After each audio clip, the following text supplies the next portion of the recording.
Good morning everyone. वो वाले आए नहीं क्या अभी? रविंदर देखना साइड वाले रूम में बैठे क्या हो, बुलाना उनको।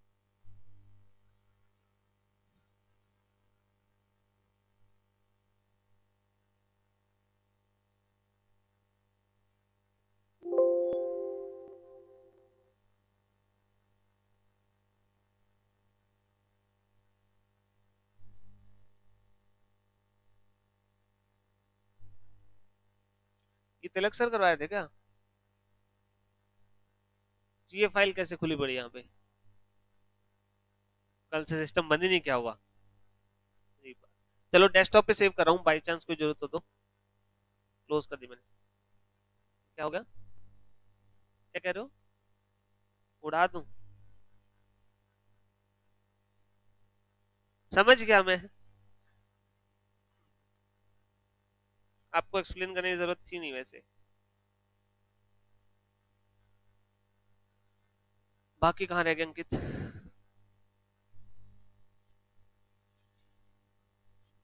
क्या कर रही है? चकना पार्टी? महफिलें बना रखी, सजा रखी है क्या? कोई बात नहीं।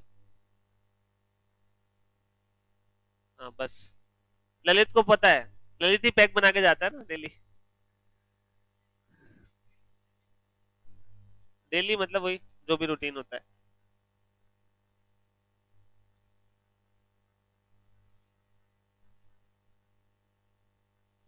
अभी तुम्हारी क्लास कितने बजे तक होती है? 3 बजे तक? मैनेजेबल चल रहा है या कुछ थोड़ा थोड़ा बर्डन बनना शुरू हो गया है? कैसे, क्या लग रहा है? थोड़ा सा ज्यादा? चलो अच्छी बात है। अब बर्डन लेना स्टार्ट करो। देखो ऑब्वियस सी बात है, बर्डन तो बनेगा ही बनेगा, ठीक है। हाँ लेकिन ये कि अगर इस टाइप से अभी से करते रहोगे ना तो यूजुअली होता क्या है, बोथ ग्रुप में पूरा बर्डन कब आता है? जब आपका जुलाई, जून जुलाई अगस्त सितंबर, वो वाला जो पीरियड होता है ना 4-5 महीने का, वो सबसे ज्यादा पीरियड बल्क जो है बर्डन वाला होता है। बिकॉज इस टाइम पे जो है प्रॉपर काम शुरू नहीं होता। तो इस बार इस टाइप से स्ट्रेटेजी लगाएगी कि आपका शुरू जो है काम बट जाए, मतलब पूरे पीरियड इक्वली आपके पास बर्डन हो, ज्यादा बर्डन किसी पीरियड में ना बने। वरना ऐसा होता है, मैंने देखा है खुद बच्चों के साथ, क्या दिक्कत होती है कि 8:30 बजे क्लास स्टार्ट होती है, 8, 8:30, 9 बजे के राउंड, और 5 बजे तक, 5:30, 6 बजे तक इवन जो है बोथ ग्रुप की क्लास चलती है। एक्चुअल में ऐसा होता है, सारी जगह पे होता है। 7 या 8 क्लासेस, 7 क्लासेस लगभग रोज हो जाती है। अब एक बात सोचो, अगर आप 5, 5:30 बजे फ्री हो तो आप सेल्फ स्टडी कब करोगे? मतलब ही नहीं बन पाता। बट स्टिल बच्चे करते ही है क्या। हाँ तो 10 बजे नींद तो आएगी, ऑब्वियस सी बात है, सारे दिन का थके होते हो ना बॉडी। अच्छा यहाँ पे 10 बजे? फिर तो आपकी दिक्कत ही है, मतलब क्या ही बताऊं अब। No comment. मुझे लगा रात के 10 बजे कह रहे हो। मैं सहानुभूति दे रहा था, हाँ सही बात है, ये कह रहे दिन के 10 बजे। झूठी सहानुभूति लेके जा रहे हो आप तो। हाँ रात को मोबाइल चलाते होगे सारी रात के। हाँ सही बात है। गुलजार के बाद इनका ही नाम आएगा एक इतिहास। गुलजार था, फिर कहेंगे गीतिका सीधा। चलो स्टार्ट करते हैं। क्या? ना मैं तो शायरी नहीं लिखता। हाँ हाँ, मैं शायर नहीं, शायर अच्छा नहीं लगता। कोई ले आओ, चलो नोटिंग करनी है, नोट्स वगैरह ले लो जिसके पास नहीं है, नोटिंग करनी है आज। हाँ एंट्री लिखनी है। एसएम वाली तो, एसएम, अच्छा एसएम का मॉड्यूल, मैंने कहा क्या? हाँ हाँ मेरे को ध्यान है।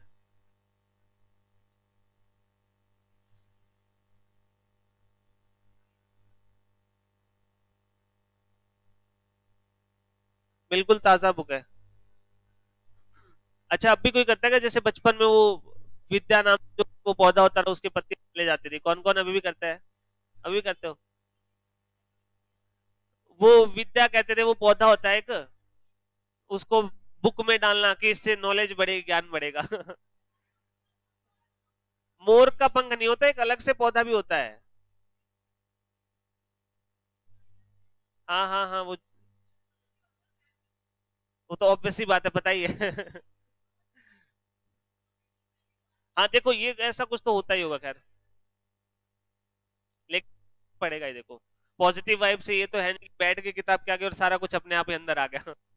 हाँ लेकिन ये चीज होती है, आप फील करना कुछ इंसान ऐसे होंगे जिनके पास जाते हैं आपको बहुत ही चिड़चिड़ा महसूस होगा या गुस्सा आने लग जाएगा, और कुछ लोग ऐसे होते हैं जिनके पास जाते हैं कितनी टेंशन आपको रिलैक्स फील होने लग जाता है।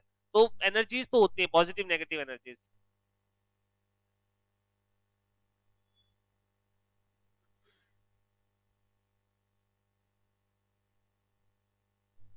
चलिए स्टार्ट करते हैं, बस बातें बंद। अब आज वाले टॉपिक को सारे यहाँ पे ध्यान दो, 1 घंटा ध्यान से सुन लो, ये टॉपिक पूरा हो जाएगा। चैप्टर का जो मेन टॉपिक है वो पूरा हो जाएगा, एंट्रीज ही करनी है पूरे चैप्टर में। एक बार ध्यान से सुन लो, आपको हमेशा के लिए समझ आ जाएगा, आपको कभी भी दिक्कत नहीं आएगी। ठीक है, लॉजिकली समझना है, रटना कुछ भी नहीं है। ठीक है, लॉजिक को समझो। कैश फ्लो में आपको ऑलरेडी समझा चुका था, एक बार मैं बैकग्राउंड में रहता हूँ कि किस किस चीज का हमें जरूरत पड़ेगी इस कॉन्सेप्ट को समझने के लिए। पहले मैं इंसिडेंटल सारे टॉपिक बताता हूँ, फिर हमारे मेन कॉन्सेप्ट के ऊपर आते हैं। ठीक है, सबसे पहली बात, कॉस्ट शीट में किसी को कोई दिक्कत? जो हमारा फ्लो है, क्वेश्चंस की बात नहीं कर रहा, फॉर्मेट की बात कर रहा हूं, जो प्रोडक्शन का फ्लो होता है उसमें किसी को कोई दिक्कत? सबसे पहले हम हमारे डायरेक्ट खर्चे देखते हैं, चाहे वो डायरेक्ट मटेरियल हो, चाहे वो डायरेक्ट लेबर हो, चाहे वो डायरेक्ट एक्सपेंस हो। सारे डायरेक्ट खर्चे फैक्ट्री के अंदर जो लगते हैं उनका टोटल क्या कहलाता है? Prime cost. और प्राइम कॉस्ट में फैक्ट्री के इनडायरेक्ट एक्सपेंसेस यानी कि फैक्ट्री ओवरहेड जब हम जोड़ दे तो क्या निकलता है? Gross factory cost.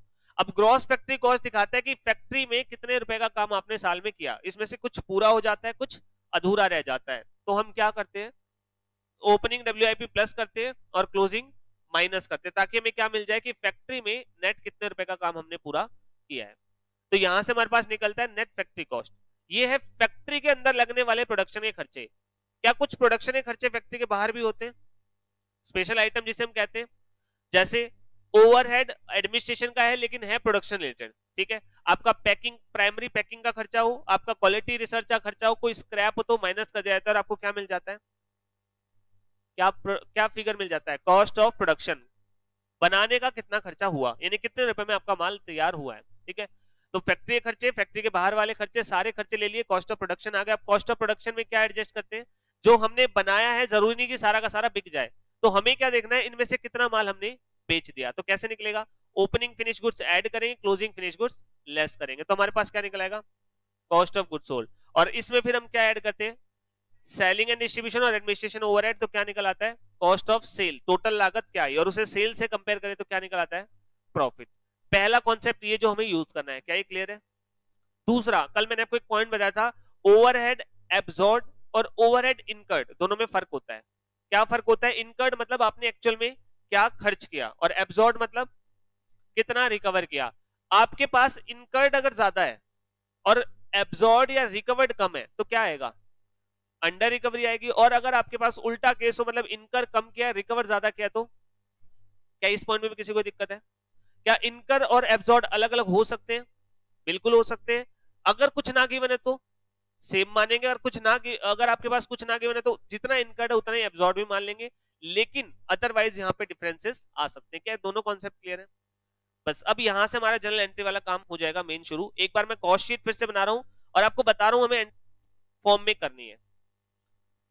सबसे पहले हमारे डायरेक्ट मटेरियल का खर्चा होता है, डायरेक्ट लेबर का, और जो भी डायरेक्ट एक्सपेंसेस है, सबका टोटल क्या कहलाता है? Prime cost.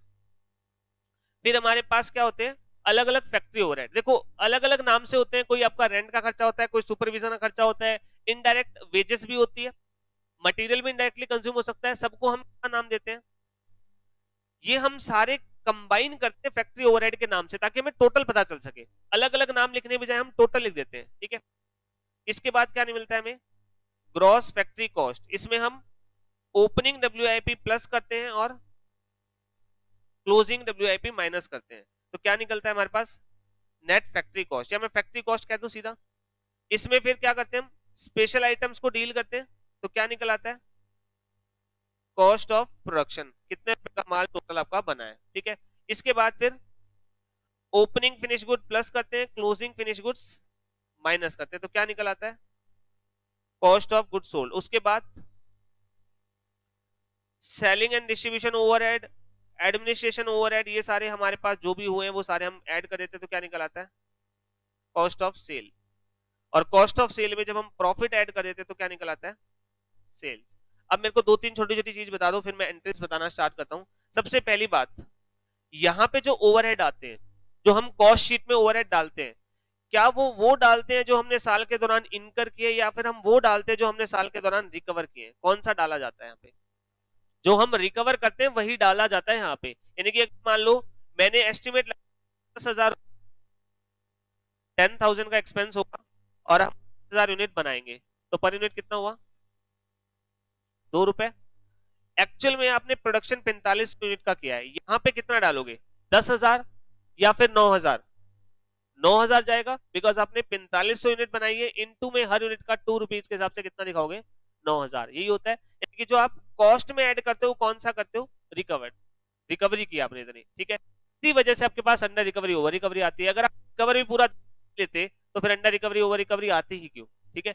तो पहला पॉइंट, हम चार्ज कौन सा करते हैं कॉस्ट में, जो अमाउंट हमने क्या किया है, रिकवर, ठीक है। दूसरी बात, मैंने आपको कल बताया था, हमारे पास परसों बताया था, दो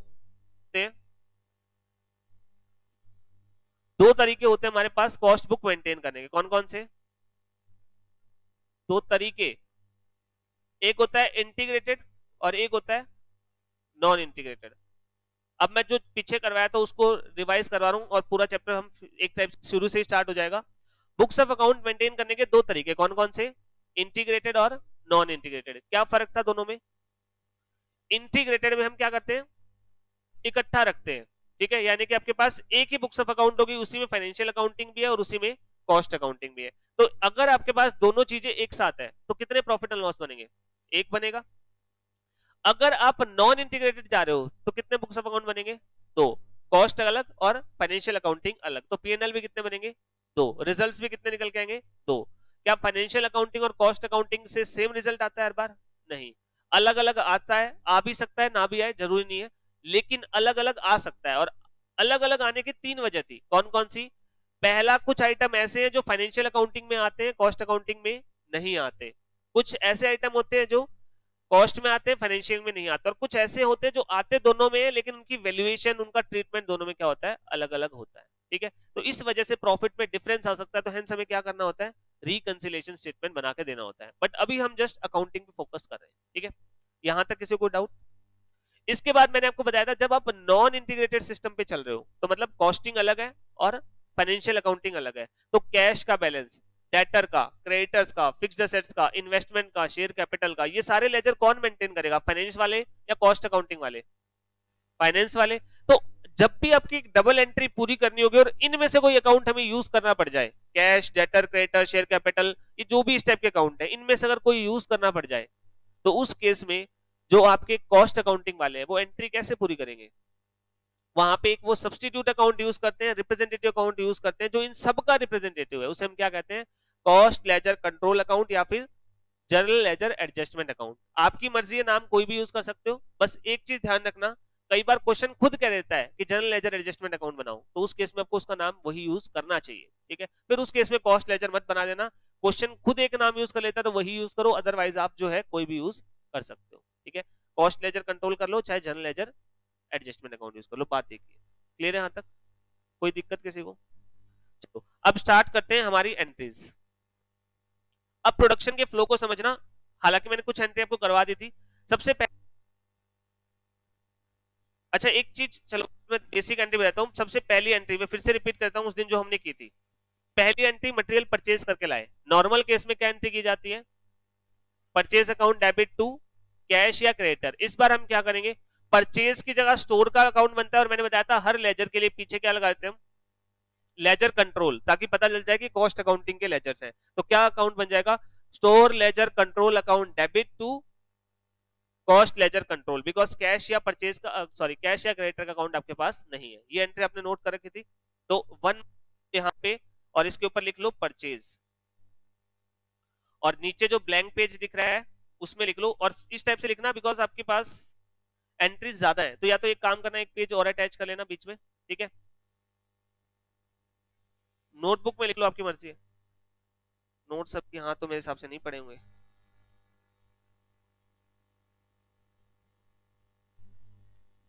ना, ये वाले नहीं पड़े यहाँ पे भी। एक बार आप नोटबुक में नोट कर लो, बाद में मैं दे दूंगा वहां से ऊपर से, एक बार नोटबुक में कर लो, अभी पढ़े। तो पहली एंट्री क्या बनेगी, stores ledger control account debit to cost ledger control. अब ये दोनों नाम थोड़े से कंफ्यूजिंग हो जाते हैं, ठीक है, बिकॉज एक से ही है। Store ledger control to cost ledger control. Store ledger control purchase को शो करता है, और कॉस्ट लेजर कंट्रोल चाहे कैश मान लो चाहे क्रेडिटर मान लो, कुछ भी हो उसको रिप्रेजेंट करता है।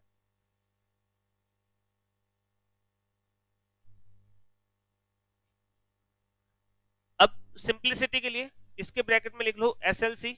अब मैं जितनी भी एंट्री बनाऊंगा जहां पे भी स्टोर लेजर कंट्रोल यूज होगा वहां पे मैं एसएलसी लिखूंगा, और सीएलसी, ठीक है, ये शॉर्टकट यूज करूंगा। क्या आप एग्जाम में शॉर्टकट यूज कर सकते हो? नहीं कर सकते ठीक है, चिराग इतना जोर जोर से हाँ करने की जरूरत नहीं है, नहीं कर सकते, आपको पूरा नाम लिखना पड़ेगा, ठीक है। हाँ, अगर पेपर खुद, जो कई बार क्वेश्चन खुद एक शॉर्ट फॉर्म लिख देता है ब्रैकेट में, फिर आप शॉर्ट फॉर्म यूज कर सकते हो, ये हमेशा रूल होता है। आप कभी शॉर्टकट यूज नहीं कर सकते अनलेस वो शॉर्टकट ऐसी हो जो बहुत ज्यादा फ्रिक्वेंटली यूज होती है, जैसे अकाउंट है, अकाउंट का एसी लिखते हैं वो कर सकते हो, ट्रांसफर का टीएफ लिखते कर सकते हो, बाकी हम ज्यादा यूज नहीं कर सकते, ठीक है। हाँ, अगर क्वेश्चन खुद कह दे, जैसे क्वेश्चन ने कहा स्टोर लेजर कंट्रोल और ब्रैकेट में उसने खुद ने एसएलसी लिख दिया, फिर आप वो यूज कर सकते हो, कोई दिक्कत नहीं। मैं तो आपको ऐसे रेकमेंड करूंगा नहीं। देखो वैसे तो देखो एग्जामिनर के ऊपर है, कोई गलत चीज नहीं है, आपने एक फॉर्म बना दी शॉर्ट फॉर्म, उसके बारे में आपने क्लैरिफाई कर दिया कि हमने इसके तौर पे यूज किया और हमने उसके हिसाब से आंसर किया, कर सकते हो, बट मैं वो आपको जो है सजेस्ट नहीं करूंगा। हाँ, अगर टाइम कम हो, आपको लगता है टाइम कम है, फिर यूज कर लो, अदरवाइज मैं सजेस्ट नहीं करूंगा आपको। हाँ, गलत नहीं है, but examiner to examiner depend करेगा, मैं उस चीज को गलत नहीं करूंगा, लेकिन मुझे लगता है कुछ लोग गलत कर सकते हैं, इसलिए वो रेकमेंड नहीं करूंगा मैं आपको। अगर टाइम कम हो तो कर देना। तो पहला पॉइंट क्लियर है। दूसरा ने वेजेस पे की, वेजेस पेड, 2 पॉइंट लिख लो ये वर्कर के ऊपर। ये पॉइंट मैं इसलिए लिखवा रहा हूं ताकि आप फ्लो के साथ कोरिलेट कर सको, कौन से ट्रांजेक्शन की एंट्री कर रहे हैं हम। आपने वर्कर्स की वेजेस पे की है, तो वेजेस पेड, और एंट्री क्या बनेगी बताना। वैसे नॉर्मली वेजेस पे करने की क्या एंट्री होती है, वेजेस टू कैश। अब वेजेस की जाए तो क्या नाम यूज करना है, वेजेस लेजर कंट्रोल, या वेजेस कंट्रोल भी यूज कर सकते हो,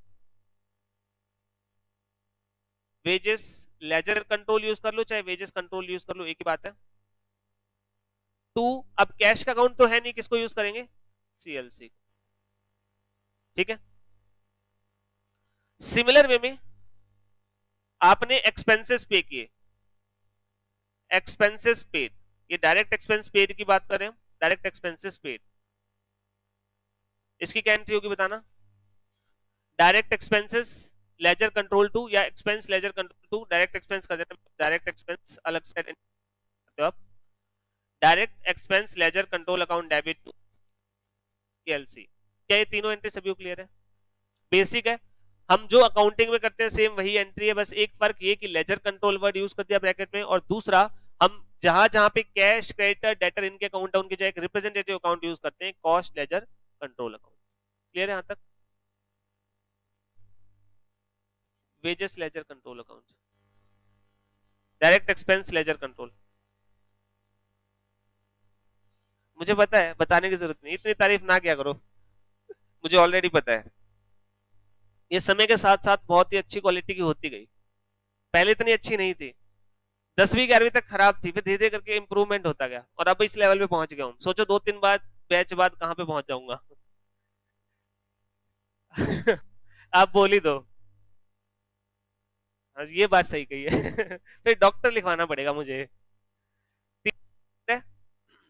आया ना। अब आगे चलते हैं, अब मैं मेन पॉइंट बता रहा हूं, अब जो पार्ट आने वाला है वो ध्यान से सुनना। एक बार अगर आपने लॉजिक समझ लिया ना तो इस चैप्टर में कभी कोई दिक्कत नहीं होगी। यहां पे जो मेरे पास ओवरऑल कॉस्ट शीट है, किस बात पे हंस रहे हो, बताओ क्या बात है, मेरी तारीफें कर रहे हो क्या अभी भी। यहां पे देखो आपके पास जो यहां पे जो इतना हिस्सा है, ये वाला जो हिस्सा है जो फैक्ट्री के अंदर के काम वाला है, ये सारा का सारा वो हिस्सा है जो फैक्ट्री के अंदर के काम वाला है, ठीक है। आप चाहे देखोगे यहाँ पे आपके पास मटेरियल है, ठीक है, लेबर है, एक्सपेंसेस है, प्राइम कॉस्ट है, देन आपके पास ओपनिंग और क्लोजिंग डब्ल्यूआईपी भी है, ठीक है। ये जो सारा हिस्सा ये फैक्ट्री के अंदर होने वाले काम को शो करता है, इस सारे काम को रिप्रेजेंट करने के लिए हम एक अकाउंट बनाते हैं, इस सारे काम को रिप्रेजेंट करने के लिए हम एक अकाउंट बनाते हैं जिसे हम कहते हैं WIP लेजर कंट्रोल अकाउंट। ये आप प्रोडक्शन का अकाउंट कह सकते हो। प्रोडक्शन का जितना भी खर्चा है सारा इसी में डेबिट किया जाएगा और जो आउटपुट निकल के आएगा वो इसी अकाउंट से निकल के आएगा। ठीक है, ये मशीन का अकाउंट है। अगर आप सही सेंस में से समझना चाहो तो ये मशीन का अकाउंट है जिसमें आप, ये आपकी मशीन है, प्रोडक्शन हो रहा है जहां पे, जिसमें आप सब कुछ माल डालोगे, लेबर लगाओगे, एक्सपेंसेस लगाओगे और अल्टीमेटली इसी से आपका प्रोडक्शन निकल के आता है। तो पहला अकाउंट जो हमारा मेन अकाउंट बनता है वो प्रोडक्शन का अकाउंट होता है जिसे हम क्या नाम देते हैं, WIP लेजर कंट्रोल अकाउंट। ये प्रोडक्शन का अकाउंट है। ये जितने भी खर्चे हैं ये सारे के सारे जब आप प्रोडक्शन पे डालोगे तो कौन से अकाउंट में डाले जाएंगे, WIP लेजर कंट्रोल अकाउंट। मतलब जितने भी खर्चे हैं ये इस अकाउंट में डेबिट कर दिए जाएंगे। खर्चे लगाने के बाद आपको क्या मिलेगा, प्रोडक्शन, वो इस अकाउंट में क्रेडिट से निकल के आ जाएगा। ठीक है, एंट्री से समझेंगे बट अभी के लिए सिर्फ इतना समझ लो कि जितने भी आपके पास ये एक्सपेंस हो रहे हैं फैक्ट्री के अंदर ये सभी प्रोडक्शन के लिए हो रहे हैं और प्रोडक्शन अकाउंट हम किस नाम से बनाते हैं, WIP लेजर कंट्रोल अकाउंट। देख लो मैंने कहां तक बनाया, मैंने इसमें डायरेक्ट एक्सपेंस भी लिए, मैंने इसमें फैक्ट्री के ओवरहेड भी लिए और मैंने इसमें ओपनिंग और क्लोजिंग WIP भी लिया है, ये सब कुछ लिया है मैंने। हाँ, फैक्ट्री कॉस्ट तक। हालांकि कई बार इसे एक्सटेंड करके बाद वाले जो स्पेशल आइटम है उन्हें भी इंक्लूड कर लिया जाता है। ठीक है, तो कॉस्ट ऑफ प्रोडक्शन तक भी बनाते हो तो भी कोई दिक्कत नहीं है, इसे अगले अकाउंट में ले जाओ तो भी कोई दिक्कत नहीं है। ठीक है, बाकी आप एक काम करो, इसे कॉस्ट ऑफ प्रोडक्शन तक मान लो क्योंकि आपके लिए फिर एक सिंगल बन जाएगा। गलत नहीं होता, दोनों में से कोई भी यूज कर सकते हो, आप इसे कॉस्ट ऑफ प्रोडक्शन तक मान लो। ठीक है, यानी कि मेरे पास काम बनाने तक का काम होगा वो सारा कौन से अकाउंट में होगा, WIP लेजर कंट्रोल अकाउंट। यानी प्रोडक्शन का अकाउंट है जिसमें अल्टीमेटली आपको माल बनाना है। ठीक है, उसके बाद जब माल बन जाता है तो तैयार हो जाता है वो, उसे कहां पे भेजा जाता है, वेयर हाउस में, जहां पे आपके ऑलरेडी फिनिश गुड्स पड़े होते हैं। तो कुछ माल पहले से पड़ा होता है, कुछ आपने अभी बनाया और कुछ आखिरी में बच जाता है। तो इनके डिफरेंस से क्या निकल आता है, कितने रुपए का माल बेच दिया। तो सेकंड जो आप वेयर हाउस का अकाउंट बनाते हो, जो आपके पास ये वाला हिस्सा होता है इसके लिए बनता है, इसे हम कहते हैं finish goods ledger control account. क्या, हाँ बस इतना ही। इसमें कितना माल पहले पड़ा था, वेयर हाउस का अकाउंट ही तो है, कितना माल पहले पड़ा था, कितना नया ऑप्शन होके आ गया, कितना बाकी है, तो क्या निकल आएगा, कितने रुपए का माल आपने बेच दिया, क्या निकल आएगा, कॉस्ट ऑफ गुड सोल्ड। तो ये दूसरा अकाउंट बनाया जाता है वेयर हाउस का। ये प्रोडक्शन का अकाउंट था जिसमें हम जो है आपका प्रोडक्शन कर रहे हैं, सारा जो गुड्स है वो बना रहे हैं। ये वो है जहां पे आप वेयर हाउस में उसे स्टोर कर रहे हो। ठीक है, क्लियर है यहां तक। तीसरा अकाउंट आप बाकी बचे हुए पार्ट के लिए बनाते हो up to cost of sale, इसे हम कहते हैं cost of sale ledger control account. ये अकाउंट इसलिए बनाया जाता है ताकि आपको आपके कॉस्ट गुड्स की कॉस्ट ऑफ सेल पता चल जाए। ठीक है, ये तीसरा अकाउंट बनाया जाता है जहां से आपको क्या मिल जाती है, आपकी कॉस्ट ऑफ सेल, जिसे आप अल्टीमेटली सेल से कंपेयर करके प्रॉफिट निकालते हो। और प्रॉफिट हमेशा कहां निकाला जाता है, P&L में। तो ये जो नीचे वाली कैलकुलेशन है वो सारी कहां इसे पोस्ट किया जाता है, कॉस्टिंग P&L अकाउंट में।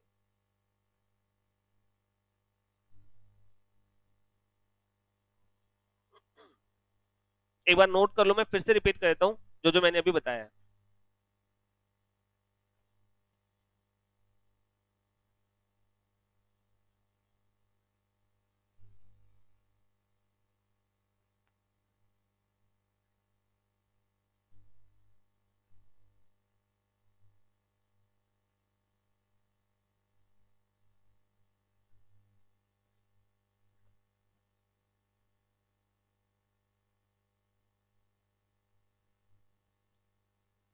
कर लिया नोट,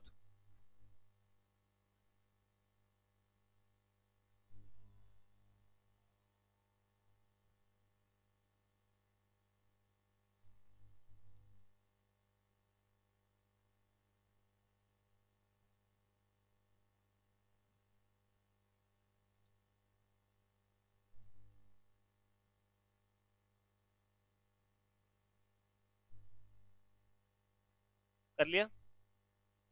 अब फिर से ध्यान से सुनिए आपके पास जो कॉस्ट शीट बनती है, कॉस्ट शीट में सबसे पहले, कॉस्ट शीट में छोड़ो, आपका नॉर्मल प्रोडक्शन प्रोसेस क्या होगा, सबसे पहले आप गुड्स बनाओगे, गुड्स बनाने के बाद उसे जब तक सेल ना हो वेयर हाउस में स्टोर रखा जाएगा, उसमें से कुछ माल आप उठा के बेच देते हो, यही चीज होती है।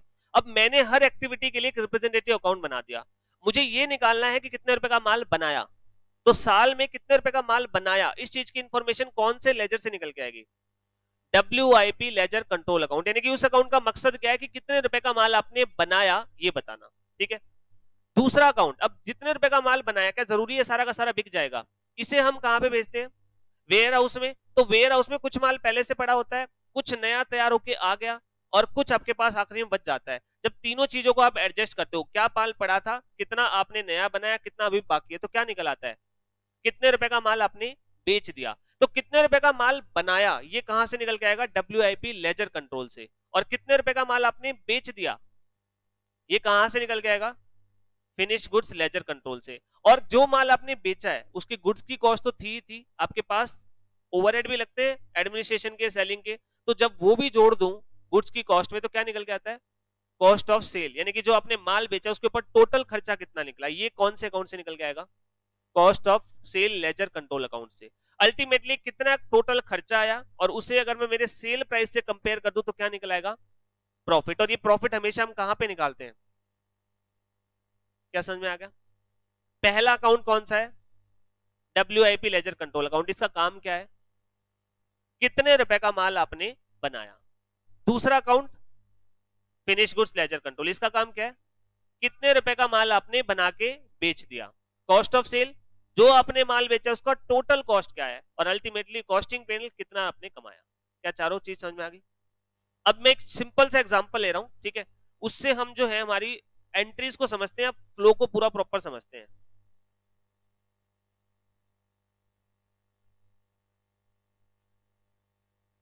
हाँ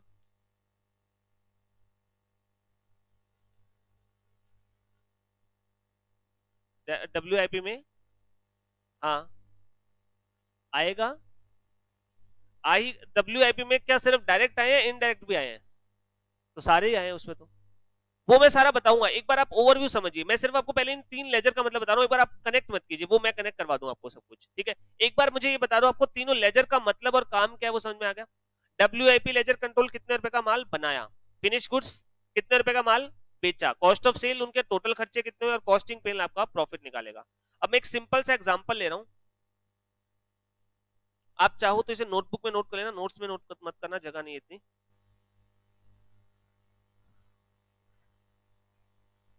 opening values and closing values बता रहा हूं मैं आपको। WIP अकाउंट का आपके पास ओपनिंग बैलेंस है 5 लाख का, क्लोजिंग बैलेंस है सपोज 7 लाख का। फिनिश गुड्स का ओपनिंग बैलेंस है 12 लाख का, क्लोजिंग है मान लो 14 लाख का या 13 लाख मान लो।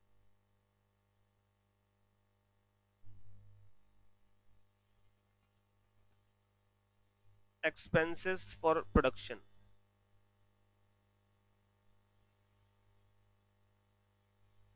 22 लाख रुपीस, जो आपने खर्चा किया प्रोडक्शन के लिए 22 लाख रुपया किया है। Administrative overhead, selling and distribution दोनों मिला 3.5 लाख के हैं। सेल जो आपने सपोज वो किया लाख की।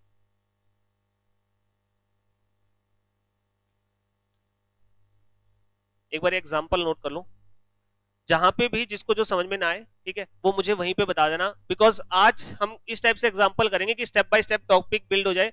अगर आप ध्यान से 1 घंटे वाली क्लास में आज कर लेते हो, आपका चैप्टर पूरा ही हो जाएगा, मतलब जो कॉन्सेप्ट है वो पूरे हो जाएंगे, सिर्फ प्रैक्टिस करनी रह जाएगी। एग्जाम्पल नोट कर लो, नोट करने के बाद मुझे बता देना। WIP 7 लाख है, closing finish goods opening closing है, एक्सपेंसेस फॉर प्रोडक्शन है 22 लाख, मतलब आपके सारे खर्चे मैंने एक साथ दे दिए। इसमें 22 लाख में आपका मटेरियल का, लेबर का, डायरेक्ट एक्सपेंस का, फैक्ट्री ओवरहेड का सारे खर्चे शामिल है। कितना बन रहा है टोटल, यानी कि इस 22 लाख में आपके डायरेक्ट खर्चे भी शामिल है और इनडायरेक्ट, मैंने सारे एक साथ दे दिए, ठीक है। फिर एडमिनिस्ट्रेशन सेलिंग ओवरहेड 3.5 लाख के, सेल है 40 लाख की। एक बार जल्दी से कॉस्ट शीट बनाओ, सिर्फ कॉस्ट शीट, ऊपर वाली सारी फिगर जो है ना फैक्ट्री कॉस्ट तक की मैंने टोटल दे रखी 22 लाख, ग्रॉस फैक्ट्री कॉस्ट तक का जो फिगर है ना वो 22 लाख मैंने दे रखा है। ओपनिंग क्लोजिंग आपको एडजस्ट करने बाद में सभी अपनी अपनी कॉस्ट शीट बनाइए, सिर्फ कॉस्ट शीट बनानी है, जो हम पहले भी कर चुके हैं, बिल्कुल बेसिक इंफॉर्मेशन है, कॉस्ट शीट बनाओ और प्रॉफिट निकालो।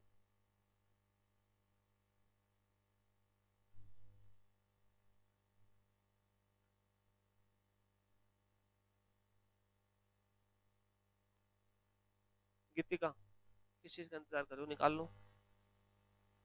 अच्छा, दो ही पेन है क्या? करो जल्दी करो।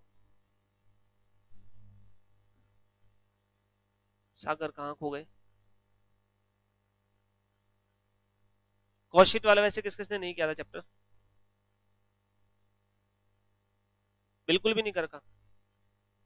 बेसिक क्या हुआ है? अब ये स्टेटमेंट तो ये फॉर्मेट तो समझ में आ गया ना, इतने तो कोई दिक्कत नहीं है, बस फिर ये चैप्टर हो जाएगा।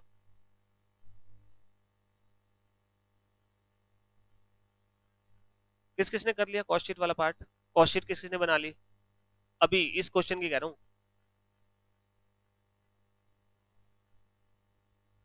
ये क्या है?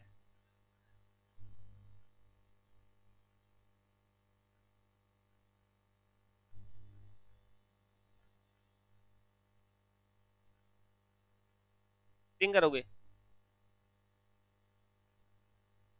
इतने बार बता दिया, फॉर्मेट को लॉजिकली समझ लो ना। सबसे पहले फैक्ट्री के अंदर होने वाले डायरेक्ट खर्चे, फिर फैक्ट्री के इनडायरेक्ट खर्चे, फैक्ट्री के सारे खर्चे आगे, उसमें ओपनिंग क्लोजिंग एडजस्ट कर दो। स्पेशल आइटम्स वो इस क्वेश्चन में है ही नहीं, तो आपके पास सीधा कॉस्ट ऑफ प्रोडक्शन निकल आएगी, तो इसे आप सीधा ओपनिंग और क्लोजिंग फिनिश गुड्स एडजस्ट करोगे, कॉस्ट ऑफ गुड्स सोल्ड आ जाएगा, फिर आपके सेलिंग एडमिनिस्ट्रेशन के ओवरहेड आ जाएंगे।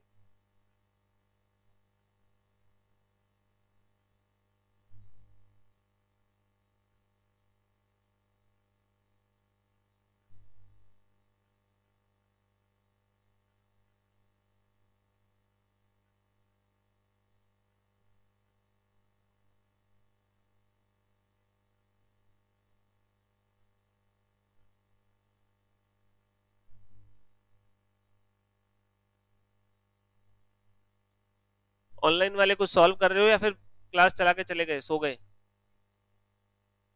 तीन है, अमन, पुनीत और साहिल। साहिल और कौन नहीं है? अच्छा, परवीन एब्सेंट है। और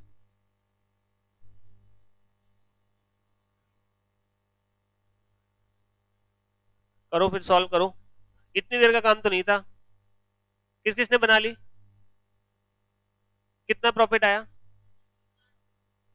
जिनका नहीं हुआ कौन कौन बच के हो गया? चलो देखो एक बार, यहाँ पे अगर आप बनाओगे तो सबसे पहले मैंने ऊपर का आपको सारा डेटा दे रखा, कॉस्ट, फैक्ट्री में लगने वाले सारे खर्चे मैंने आपको यहां तक का टोटल दे दिया, जो कितना बना 22 लाख। अब इसमें ये कितना खर्चा लगाया, जरूरी नहीं है सारा काम पूरा हो गया हो, एडजस्ट करेंगे। Opening closing WIP minus opening WIP कितना है और क्लोजिंग कितना है 7 लाख, माइनस करने के बाद क्या निकल आएगा? फैक्ट्री कितने रुपए का काम आपने पूरा किया, कितना हो गया? स्पेशल आइटम कुछ है ही नहीं, क्या प्रोडक्शन भी हो जाएगा या नहीं? फैक्ट्री के बाहर तो कोई प्रोडक्शन का खर्चा हो ही नहीं रहा, तो यानी कि आपके पास जो माल आपने बनाया कितने रुपए का तैयार किया है? 20 लाख का। इसके बाद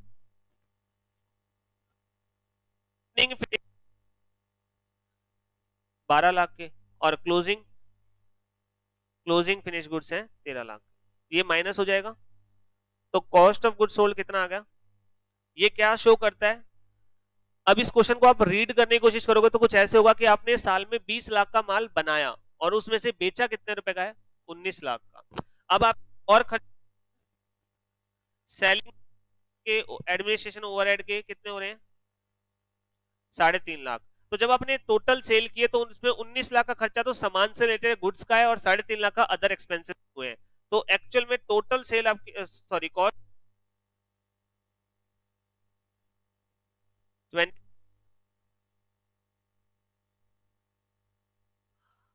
इसे आप अगर अपने सेल वैल्यू से कंपेयर करोगे तो कितना प्रॉफिट आ जाएगा? है सभी का?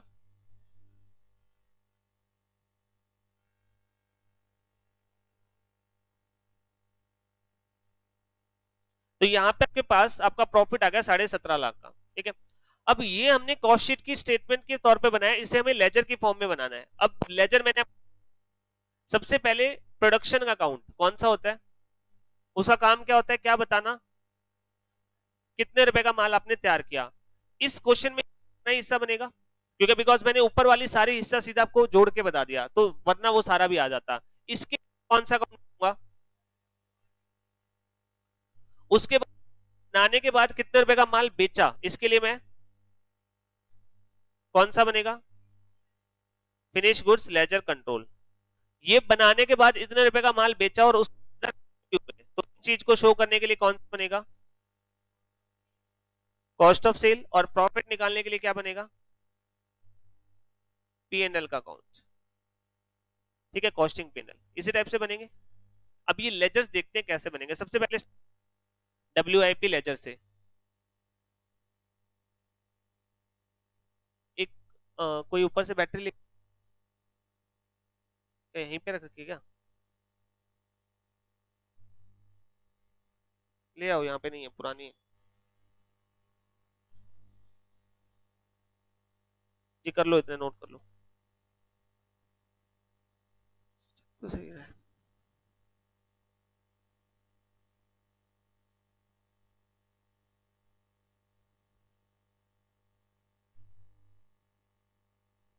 क्या कर रखा है,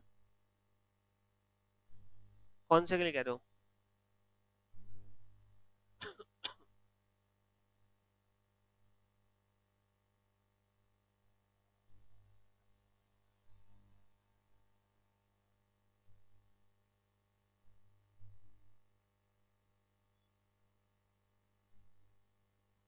थैंक यू।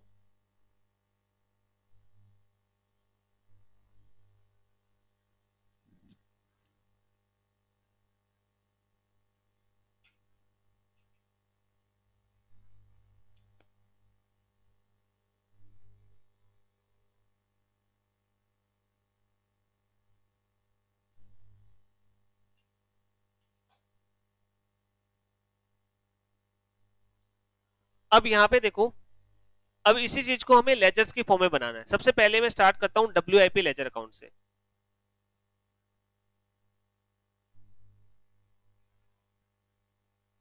सबसे पहला अकाउंट बनाते हैं WIP लेजर अकाउंट। एक बार मैं आपको जस्ट एंट्री समझा रहा, ओवरऑल कैसे प्रोसीजर चलता है वो समझा रहा हूं। WIP लेजर कंट्रोल शो करता है आपके पास कि आपने कितने रुपए का माल बनाया, क्या साल के शुरुआत में कुछ अधूरा माल पड़ा था या नहीं, जिसे हम क्या नाम कहते हैं, WIP ओपनिंग WIP, वो इसका ओपनिंग बैलेंस होता है। कितने रुपए का है, 5 लाख रुपए।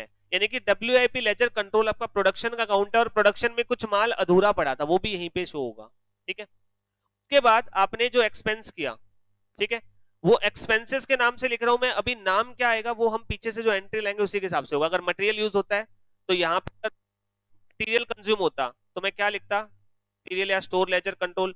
वेजेस की जगह वेजेस यूज करते, ओवरहेड की जगह ओवरहेड यूज करते, जो भी नाम होता वही यूज करते। अब मैंने आपको कंबाइन दे दिया सभी का, कितना है, 22 लाख। ये पॉइंट समझ में आ गया। मटेरियल का खर्चा, लेबर का खर्चा, ओवरहेड का खर्चा, यही खर्चे होते हैं। ये दोनों डायरेक्ट खर्चे हो सकते हैं और ये इनडायरेक्ट, इसके अलावा डायरेक्ट एक्सपेंस भी आ सकता था। तो बेसिकली आपके सारे खर्चे 22 लाख बनते हैं। क्या इस अकाउंट का कोई क्लोजिंग बैलेंस भी है, कितना, क्या शो कर रहा है ये कि कितना माल अभी भी अधूरा है। साल के शुरुआत 5 लाख अधूरा पड़ा था, 22 लाख का खर्चा और कर दिया तो 27 लाख का खर्चा हुआ है। 27 में से 7 अधूरा है, तो तैयार कितना हो गया, 20। और जो तैयार हो गया वो कहां पे जाएगा, वेयर हाउस में। और वेयर हाउस का अकाउंट किस नाम से है, फिनिश गुड्स से। तो यहां लिखूंगा by finish goods ledger control account. क्या ये पॉइंट सभी को क्लियर है, यानी कि ये मेरे पास 20 लाख का अमाउंट आ गया। ये क्या है 20 लाख, कि हमने कितने रुपए का माल तैयार कर दिया, ठीक है। ये लेजर पूरा पहला लेजर हो गया खत्म, ठीक है। इसके बाद हम अगला लेजर बनाएंगे कौन सा, फिनिश गुड्स का। नेक्स्ट जो हमारा लेजर बनेगा वो किसका बनेगा, फिनिश गुड्स लेजर कंट्रोल। क्या इसका भी कुछ ओपनिंग बैलेंस है, फिनिश गुड्स लेजर कंट्रोल मतलब वेयर हाउस। क्या वेयर हाउस का कुछ ओपनिंग बैलेंस है, क्या क्या चीज को शो करता है वो, साल के शुरुआत में ओपनिंग तैयार माल कितना है। समझ में आ गए पॉइंट, वेयर हाउस में शुरू में कितना माल पड़ा था, कितना पड़ा था 12 लाख, क्या और आ गया, अभी उठ के कितना बना है 20 लाख, तो वो यहीं पे आएगा वेयर हाउस में, तो वेयर हाउस में 20 लाख का माल आ गया, तो क्या करेंगे, टू WIP, डबल एंट्री पूरी कर रहे हैं, ठीक है, WIP लेजर कंट्रोल, कितने रुपए का माल तैयार होके आ गया 20 लाख, मशीन अकाउंट से फैक्ट्री अकाउंट से 20 लाख का माल तैयार होके आ गया, 12 का पड़ा था 20 का और आ गया, आखिरी में कुछ बचा है, तो मैं कह रहा हूं कि 12 का तो पहले से था, 20 का और आ गया, 32 का था, 32 में से अब 13 बाकी है, इसका मतलब 19 का माल बिक गया, जाएगा कहां पे, लेकिन ये निकला क्या है, ये फिगर जो निकला है, अब यहां पे कंफ्यूजन होती है कई बार, ये जो फिगर लिखना है 19 लाख, क्या ये 19 लाख कॉस्ट ऑफ सेल है, ये कॉस्ट ऑफ गुड सोल्ड है, कॉस्ट ऑफ सेल अकाउंट में तो हम उसे भेज रहे हैं ताकि हमें कॉस्ट ऑफ सेल का फिगर पता चल सके, ठीक है, ये एक्चुअल में है क्या, आपका कॉस्ट ऑफ गुड सोल्ड है ये, ठीक है, आप कॉस्ट शीट से कंपेयर भी कर सकते हो, कॉस्ट शीट में हमारा 19 लाख क्या निकला था, कॉस्ट ऑफ गुड सोल्ड, वही चीज यहां पे निकली है, ये कॉस्ट ऑफ गुड सोल्ड है, लेकिन हम उसे भेज कौन से लेजर में रहे हैं, कॉस्ट ऑफ सेल अकाउंट में, अब हम क्या बनाएंगे, यानी कि cost of sale, cost of sale में कहेंगे एक तो माल का खर्चा, फिनिश लेजर कंट्रोल, कितने रुपए का माल बेच दिया 19 लाख, ये क्या है कॉस्ट ऑफ गुड सोल्ड, और कौन सा खर्चा यहाँ पे डालेंगे, एडमिनिस्ट्रेशन के, सेलिंग के ओवरहेड, तो मैं ओवरहेड्स के नाम से लिख रहा हूं एक बार, कितने रुपए 3 लाख, तो 19 लाख ये, 3.5 लाख ये, कितना हो गया 22.5 लाख, ये फिगर क्या है, ये है कॉस्ट ऑफ सेल, और इसे हम कहां पे भेजेंगे प्रॉफिट निकालने के लिए, कॉस्टिंग पीएनएल में, तो यहां पे मैं क्या लिख दूं, बाय कॉस्टिंग पीएनएल 22.5 लाख, अब बताओ ये 22.5 लाख फिगर ये क्या है, ये है कॉस्ट ऑफ सेल, क्या यहां तक क्लियर है सभी को, सभी को क्लियर है, फिर से रिपीट करना है यहां तक, अब आप अपना नॉर्मल आखिरी में कॉस्टिंग पीएनएल बना सकते हो, कॉस्टिंग पीएनएल बना दो, अब कॉस्टिंग पीएनएल में डेबिट पे ये खर्चा आ जाएगा, टू कॉस्ट ऑफ सेल्स कितने रुपए की 5 लाख, इधर बाय सेल्स कर दो 40 लाख,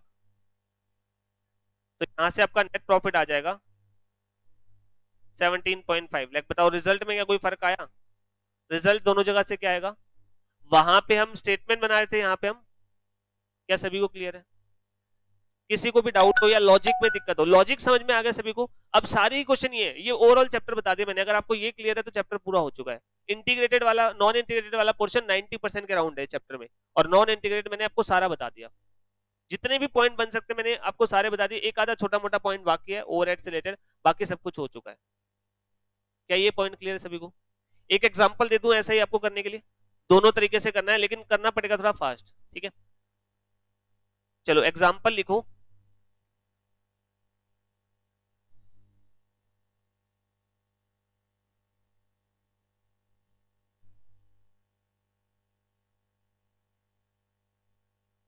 ओपनिंग बैलेंसेस हैं, क्लोजिंग बैलेंसेस हैं,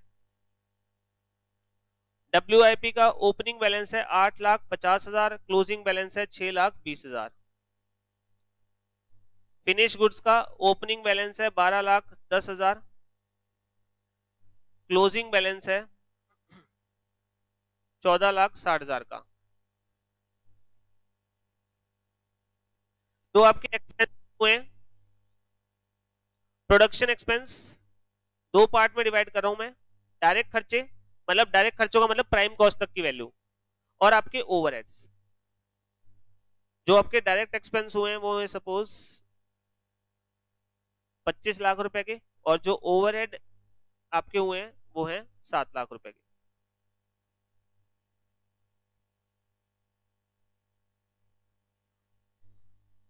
एक छोटा सा पॉइंट एडिशनल डाल दूं, या सेम अभी एक क्वेश्चन उसी का करना है जो नॉर्मल अभी करवाया, एक बार एक यही कर दूं, चलो ठीक है, कोई बात नहीं, मैं उसी में एडिशनल कर दूंगा ना, एक पॉइंट एडिशनल डाल दूंगा पूरा करने के बजाय, ये हो गया, उसके बाद आपके पास सेलिंग एंड डिस्ट्रीब्यूशन के ओवरहेड हैं आपके, सेलिंग एंड ये ओवरहेड है, सेलिंग एंड डिस्ट्रीब्यूशन के आपके ओवरहेड्स हैं 8,25,000 रुपए के, और जो सेल हुई है वो ये है, पता नहीं मुझे कितना निकालना है, 50 लाख कर लो, प्रॉफिट ज्यादा निकलाएगा क्योंकि फिगर का आइडिया नहीं लग रहा है इसमें कितना होगा, लॉस भी निकल सकता है, 60 लाख कर दो, 60 लाख की स्केल वैल्यू है। जल्दी से बनाओ, दोनों चीज बनानी है।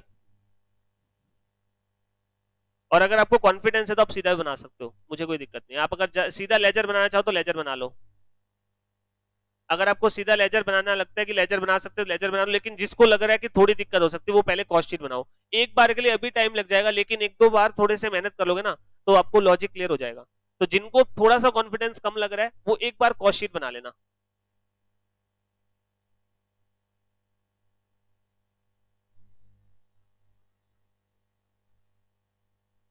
साहिल, वो सीओजीएस को कॉस्ट ऑफ सेल नहीं लिखा हमने, सीओजीएस का फिगर निकाला और उसे कॉस्ट ऑफ सेल अकाउंट में ट्रांसफर किया है, ताकि हम कॉस्ट ऑफ सेल का फिगर निकाल सके टोटल।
किस किस का हो गया?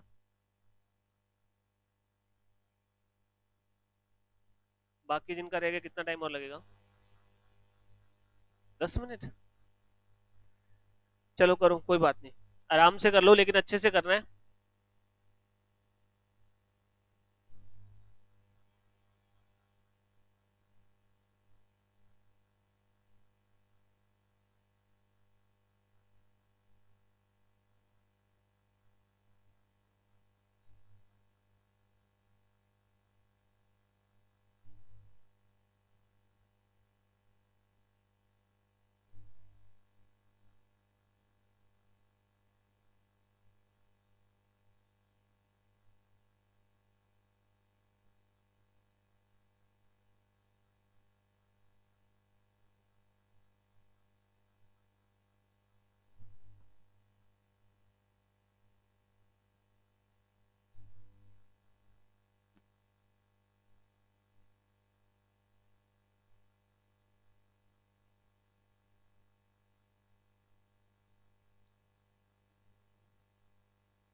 किस किस का हो गया?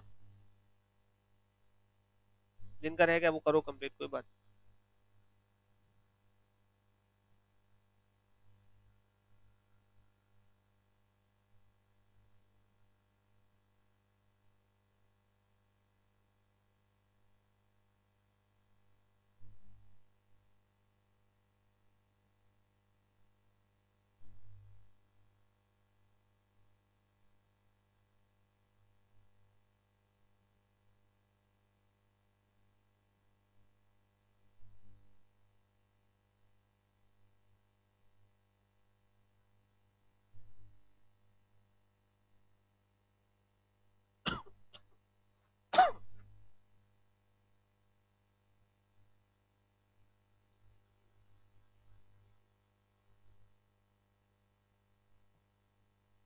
हो गया सभी का?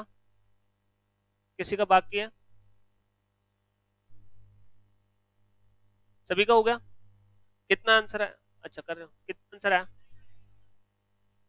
19 lakh.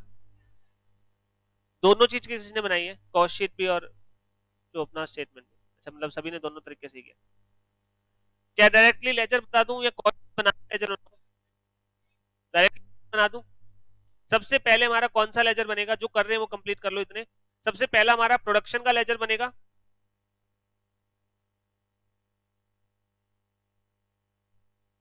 WIP ledger control account.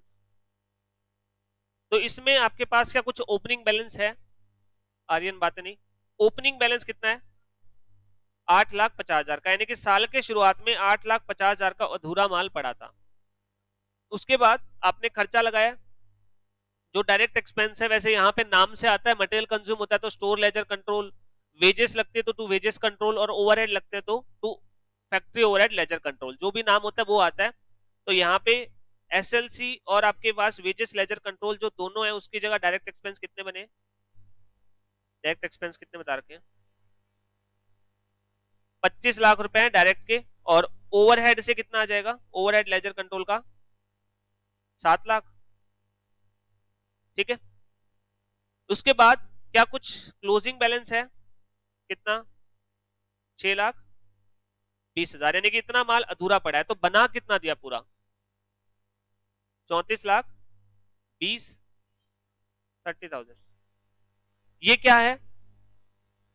ये फिगर क्या है? कितने रुपए का माल आपने बना दिया, यानी कि ये आपके पास कहां पे चला जाएगा? Finish goods ledger control account में। ठीक है। 34,30,000 का माल आपने बना दिया, पहला लेजर पूरा। उसके बाद अगला लेजर, अगला लेजर क्या बनेगा? Finish goods ledger control account. क्या इसका कुछ ओपनिंग बैलेंस पड़ा है? कितना? 12,10,000, यानी कि आपके पास शुरुआत में इतना रुपए का माल तैयार पड़ा था, कितना और बना दिया अभी? तो ये WIP लेजर कंट्रोल से आ गया 34,30,000। अभी क्या हमारे पास आखिरी में भी कुछ माल बिना बिके रह गया? तो इसका मतलब कितने रुपए का माल हमने बेच दिया? ये जो फिगर निकला है 31,80,000, ये है क्या? Cost of goods sold. लेकिन ये जाएगा कौन से अकाउंट में? बिकॉज हमें कॉस्ट ऑफ सेल निकालनी है, इसलिए हमने इसे इस लेजर में ट्रांसफर कर दिया। आर्यन कितने बार बताना पड़ेगा? तो इसके बाद हमारा नेक्स्ट बनेगा ledger cost of sale account. तो यहां पे सबसे पहले to finish goods ledger control, कितने रुपए का माल आ गया? 31 लाख। ये वो खर्चा है जो आपका सामान से रिलेटेड है, गुड्स का है। और इसके बाद सेलिंग एंड डिस्ट्रीब्यूशन ओवरहेड कितने? 8,25,000। तो यहां से आपके पास किस चीज का फिगर निकल आएगा? कॉस्ट ऑफ सेल, जिसे हम कॉस्टिंग पेल में भेज देंगे। कितना आ गया? 40,05,000। ये भी लेजर क्लोज। अब लास्ट लेजर हमारा बनेगा कॉस्टिंग P&L। तो यहां पे आपके पास टू कॉस्ट ऑफ सेल 40,05,000 का, और यहां पे बाय सेल्स 60 लाख की, टू आपके पास नेट प्रॉफिट आ जाएगा कितने का? क्या ये क्वेश्चन सभी को समझ में आ गया? कोई ऐसा जिसे ना आया हो, जिसका हुआ ना हो? सभी का होगा। अब इसमें आपने 4 लेजर बनाए, WIP लेजर कंट्रोल, और आपका जो फिनिश गुड्स लेजर कंट्रोल है, कॉस्ट ऑफ सेल है। 2 अकाउंट ऑलरेडी पूरे हो चुके हैं, इनमें और कुछ नहीं आता। एक आपके पास फिनिश गुड्स लेजर कंट्रोल और दूसरा आपके पास कॉस्ट ऑफ सेल और तीसरा कॉस्टिंग बिल। ये 3 अकाउंट तो बन चुके हैं। एक बस WIP लेजर कंट्रोल में मैं अभी अब तक आपको टोटल दे रहा था, जैसे डायरेक्ट का 25 लाख दे दिया, ओवरहेड का 7 दे दिया। ये आपके पास जैसे 25 लाख है, इसमें मटेरियल भी होगा, वेजेस भी होगी, डायरेक्ट एक्सपेंसेस भी होंगे। तो बस फर्क क्या है, अगर मैं 25 लाख में आपको ये बता देता कि 15 लाख का मटेरियल था, 8 लाख की वेजेस थी और 2 लाख के डायरेक्ट एक्सपेंस थे, तो 3 अलग अलग करके दिखा देते। बस ये इस लेजर में एक्स्ट्रा हो सकता है। क्या ये सारे लेजर क्लियर है? अब मैं इस क्वेश्चन को थोड़ा सा मॉडिफाई कर देता हूं, आपको 1 वर्ड में आंसर आएगा, ज्यादा फर्क नहीं पड़ेगा। सपोज इसी क्वेश्चन में यहां पे ये लिखा होता, जो प्रोडक्शन ओवरहेड है, इसके ब्रैकेट में लिखा होता एब्जॉर्ब, ठीक है, और एक लाइन लिखी होती ओवरहेड इनकर्ड इज ₹8 लाख। मुझे बता दो क्वेश्चन में क्या फर्क पड़ता है इस चीज से? क्या मेरे इन लेजर्स में कोई फर्क पड़ता? यहां पे मैंने ओवरहेड 7 लाख चार्ज कर रखे, क्या ये 7 का 8 नहीं हो जाता?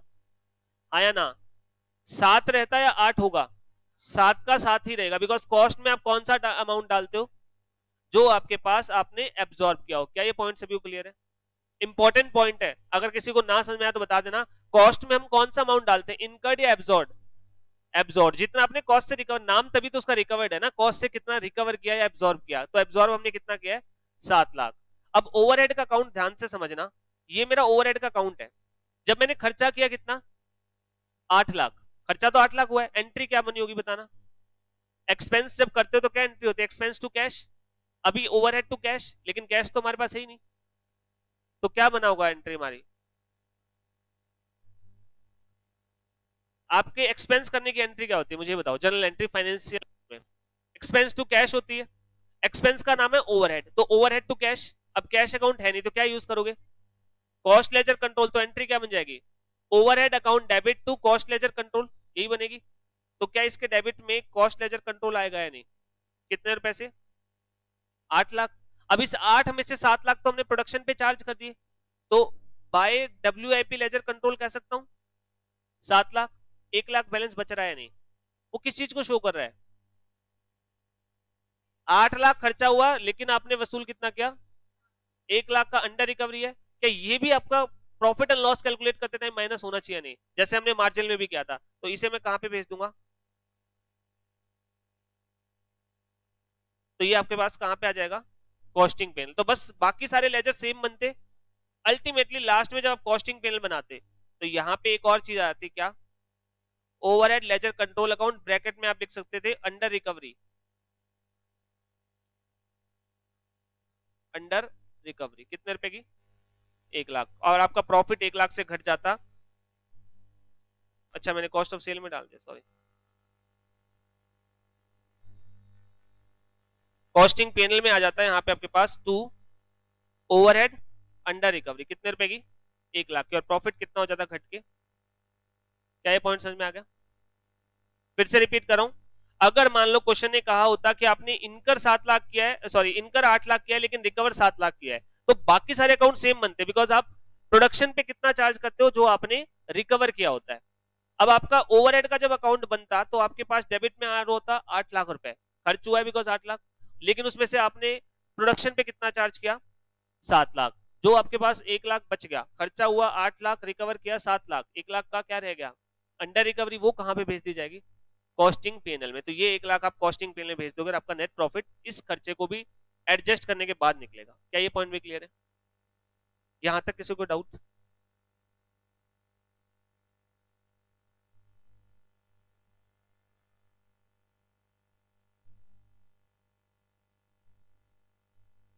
कुछ पूछ? क्या यहां तक किसी को डाउट है? ये लेजर, चारों लेजर क्लियर है? अब हम सिंगल 1 बाय 1 लेजर करते हैं। अभी मैं कोई क्वेश्चन बुक में से नहीं करवा रहा, बिकॉज क्वेश्चन बुक में सीधे पूरे फुल फ्लैज क्वेश्चन है। अब मैं सिंगल सिंगल लेजर उठा रहा हूं, अब वैसे कुछ बचा नहीं है। ओवरहेड अकाउंट कैसे बनाया था, सिंगल सिंगल लेजर कराऊंगा, उसमें आ जाएगा। अभी मैं जस्ट वो एक पॉइंट बता रहा था कि आपको ये तो समझ में आ गया ना कि अंडर रिकवरी और रिकवरी, सॉरी आपकी एब्जॉर्ब और रिकवर में से यहाँ पे कौन सा डाला जाता है? कौन सा डाला जाता है? जो आपने एब्जॉर्ब किया है, ना कि जो इनकर किया है। ठीक है, अब बाकी मैं मैं तीनों लेजर एक एक करके बताता हूँ, बाकी सारा काम हो चुका है। अब आपको 3 लेजर समझने हैं, एक आपका मटेरियल का, एक वेजेस का और तीसरा ओवरहेड। ये 3 लेजर हमें समझने हैं, ठीक है। चलो स्टार्ट करते हैं, आप नोटिंग कर लेना है साथ साथ, ठीक है। एंट्रीज बाद में अपने आप ही बन जाएंगे आपकी, तो ये आप एग्जाम्पल ही नोट कर लेना। एग्जाम्पल करें, एग्जाम्पल से करवा रहा हूं मैं, मान लेते हैं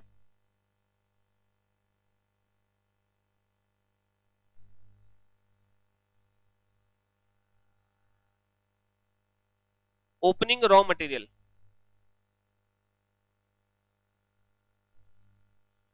5 लाख का है, क्लोजिंग रॉ मटेरियल 2,70,000 का है,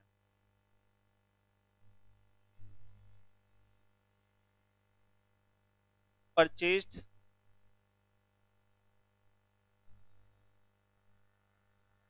12,50,000, freight paid 50,000, issue to production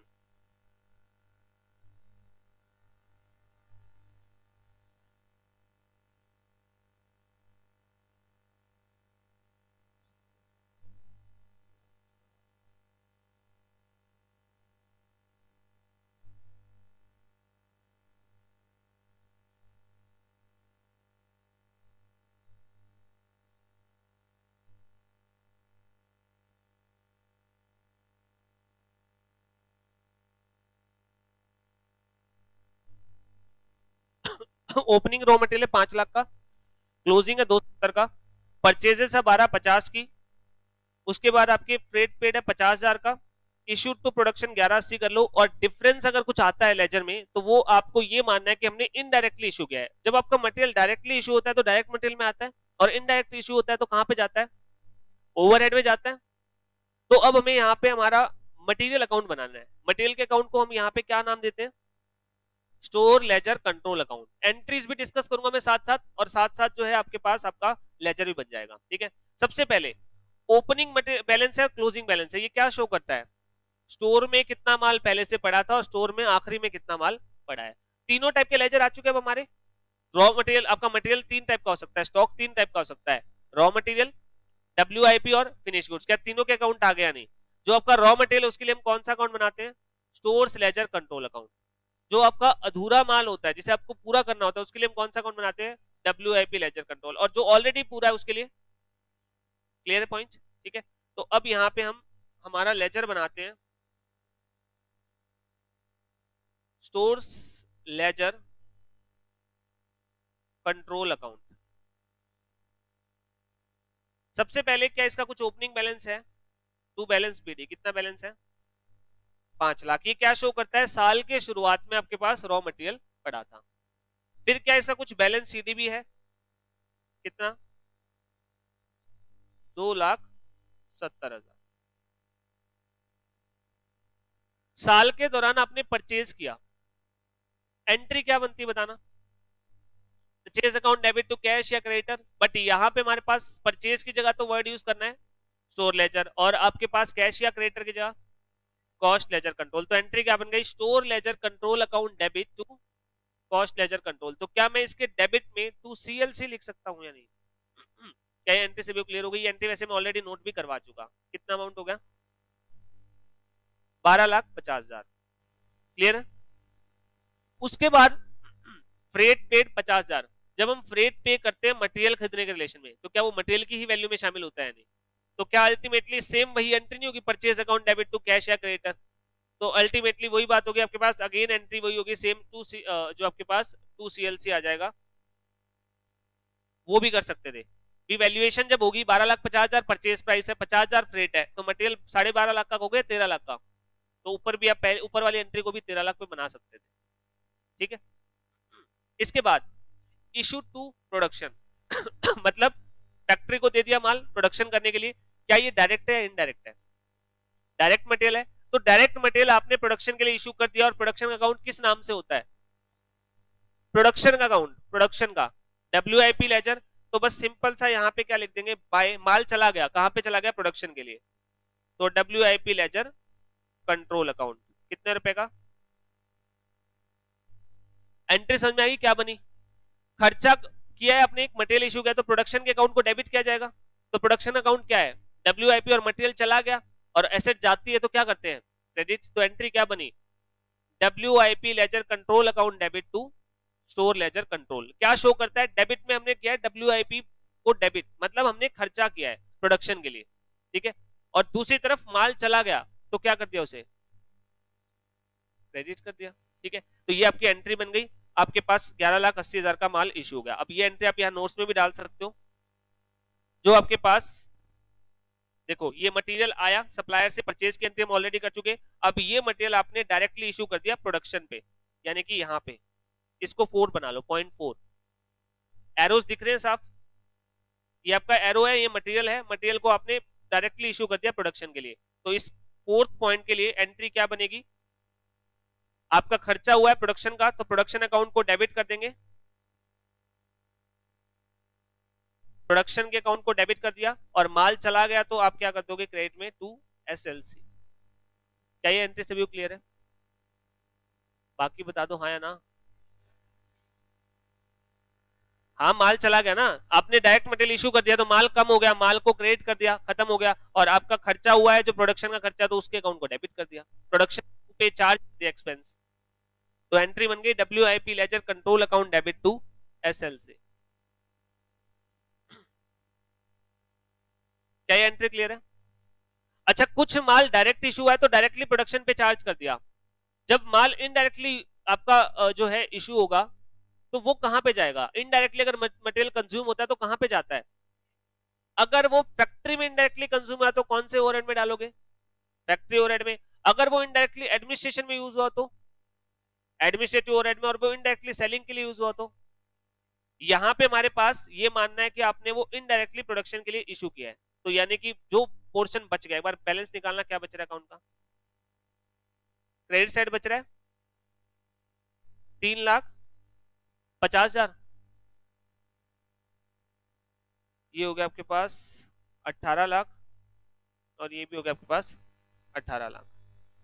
इसका मतलब ये 3.5 लाख रुपए का माल आपने इनडायरेक्टली प्रोडक्शन को इशू किया है, इनडायरेक्टली इशू किया तो कहां पे डालते हैं उसे हम, फैक्ट्री ओवरहेड, तो यहां पे हम इसे कहां पे ट्रांसफर कर देंगे, by factory overhead ledger control account, ठीक है। क्या ये पॉइंट क्लियर है, ये 3.5 लाख, देखो क्वेश्चन में हमने क्या कहा कि अगर कोई डिफरेंस बचता है मटेरियल में तो ये मान लेना कि इनडायरेक्टली इशू है, जब मटेरियल डायरेक्ट इशू होता है तो डायरेक्ट प्राइम कॉस्ट का पार्ट बनता है, लेकिन जब इनडायरेक्ट होता है इशू तो हम उसे क्या मानते हैं, इनडायरेक्ट, मतलब आपके पास डायरेक्टली प्रोडक्शन में चार्ज नहीं हो रहा, सपोज आपका कोई काम है, जैसे आप फ्यूल जो है वो पैक करके बेचते हो, उन फ्यूल्स को ही इस्तेमाल करके आप मशीनें भी चलाते हो, जब आप फ्यूल को as a production directly use कर रहे हो तो वो आपके लिए क्या बन जाएगा, आपका रॉ मटेरियल बन गया, लेकिन आप अपनी मशीनों को चलाने के लिए यूज कर रहे हो तो मशीनों में जो फ्यूल यूज होता है वो आपके लिए क्या होता है, इनडायरेक्ट एक्सपेंस, वही हो गया। आप मान लो कोई चीज बेचते हो तो उसी चीज को आप अपनी कंपनी में कंज्यूम कर रहे हो, ठीक है, तो इनडायरेक्टली कंज्यूम हो गया, तो यहां पे आपने अपना मटेरियल इनडायरेक्टली कंज्यूम किया, इसलिए मैंने कहां पे डाल दिया, फैक्ट्री ओवरहेड। क्या ये पॉइंट क्लियर है। अब यहां पे नोट्स में आओ, नोट्स में आपको दिखेगा, देखो ये मटेरियल था डायरेक्टली इशू हो गया तो मैंने प्रोडक्शन पे चार्ज कर दिया, ये देखो कुछ इनडायरेक्टली भी जा रहा है तो मैंने कहां पे डाल दिया उसे, फैक्ट्री ओवरहेड में। ये मटेरियल है, ये मटेरियल देखो यहां पे भी जा रहा है तो इसका 0.5, ठीक है, ये 0.5 है, इनडायरेक्टली इशू कर दिया, तो क्या एंट्री होगी, जब आप इनडायरेक्टली इशू करोगे तो क्या एंट्री होगी, फैक्ट्री ओवरहेड इनकर हुए तो एंट्री क्या होगा, factory overhead ledger control account debit store ledger control account. Logically समझ में आ रही है सारी एंट्रियां, ठीक है, क्या करना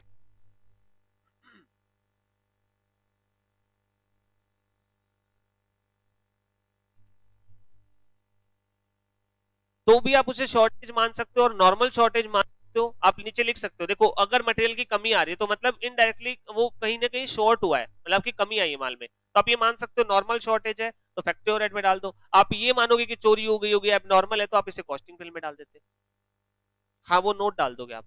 हालांकि क्वेश्चन में डिफरेंस होता नहीं है, मोस्टली आपको क्लोजिंग बैलेंस गिवन नहीं होता, तो जो भी बचा हुआ होता है ना वो सारा क्लोजिंग बैलेंस बन जाता है, बाकी अगर स्टिल ओपनिंग क्लोजिंग गिवन हो और डिफरेंस अगर आ रहा है तो हम ये मानते हैं क्रेडिट साइड का जो डिफरेंस होता है, या तो ये मान लेंगे कि वो आपने इनडायरेक्टली कंज्यूम किया है, और अगर फैक्ट्री ओवरहेड भी गिवन है तो आप उसे शॉर्टेज मान सकते हो, नॉर्मल एबनॉर्मल आपके ऊपर है।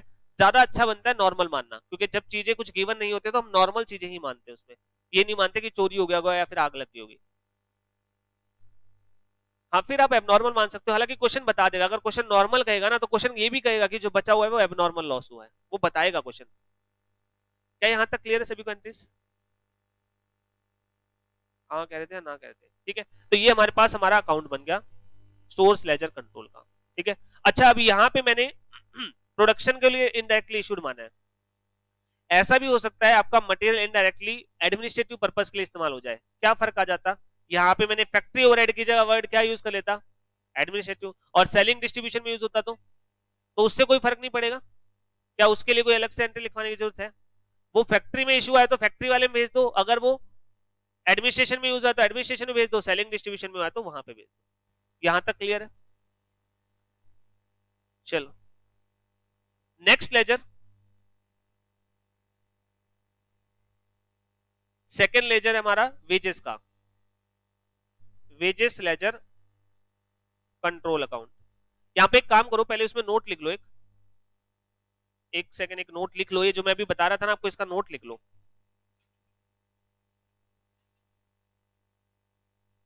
ये जो यहाँ पे मैं आपको डिफरेंस वाला पॉइंट बता रहा था, इसके नीचे नोट डाल लो।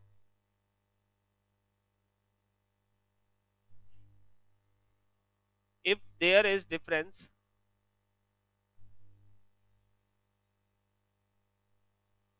on credit side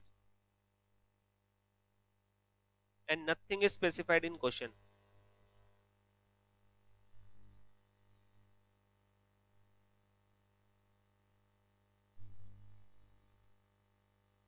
then it can be taken as normal shortage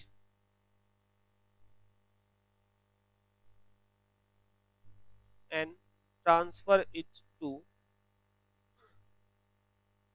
factory overhead.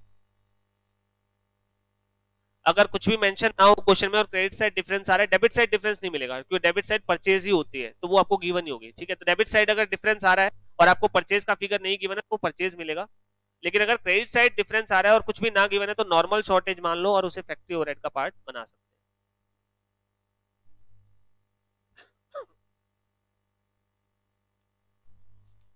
आरती क्या हुआ, कोई डाउट या वैसे ही जनरल बातें कर रहे हो, घर की बातें या कोई सीरियल की बातें कर रहे हो, सास बहू वाले?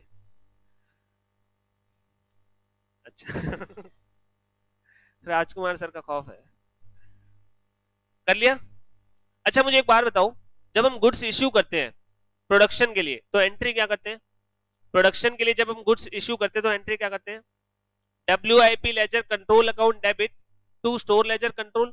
और कई बार ऐसा भी होता है जो हमने गुड्स इश्यू किए हैं वो वापस आ जाता है, फैक्ट्री को हमने इश्यू किया है, फैक्ट्री वालों ने कहा कि हमें प्रोडक्शन के लिए माल चाहिए, MRN आया 100 kg का, काम पूरा कर लिया, 90 कंज्यूम हो गया, 10 स्टोर को वापस भाई भेज दिया उन्होंने, तो एंट्री क्या होगी? रिवर्स एंट्री हो जाएगी। क्या एंट्री हो जाएगी? Store ledger control account debit to WIP। तो WIP में इंपैक्ट चला जाएगा और यहाँ पे भी कर लोगे, इसमें तो कोई दिक्कत नहीं है। अच्छा, ऐसे ही सप्लायर से माल परचेज करते हैं तो store ledger control to CLC होती है। ऐसा भी हो सकता है कि माल रिटर्न कर दे तो क्या एंट्री हो जाएगी? तो इनमें तो कुछ बताने की जरूरत नहीं है, जो कर रहे हैं उसका एकदम अपोजिट एंट्रीज हो जाएंगी। चलो इसके बाद एक लास्ट लेजर करते हैं आज का, वेजेस कंट्रोल का, छोटा सा ही लेजर है, इसमें ज्यादा कुछ नहीं बनता। Wages laser control account,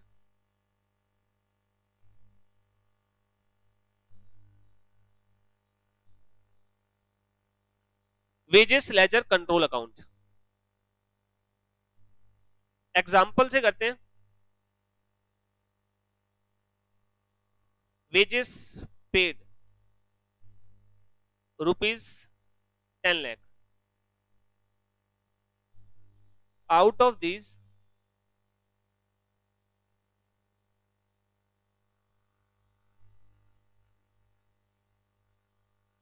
direct wages ₹7.5 lakh, factory supervisor salary ₹1,00,000।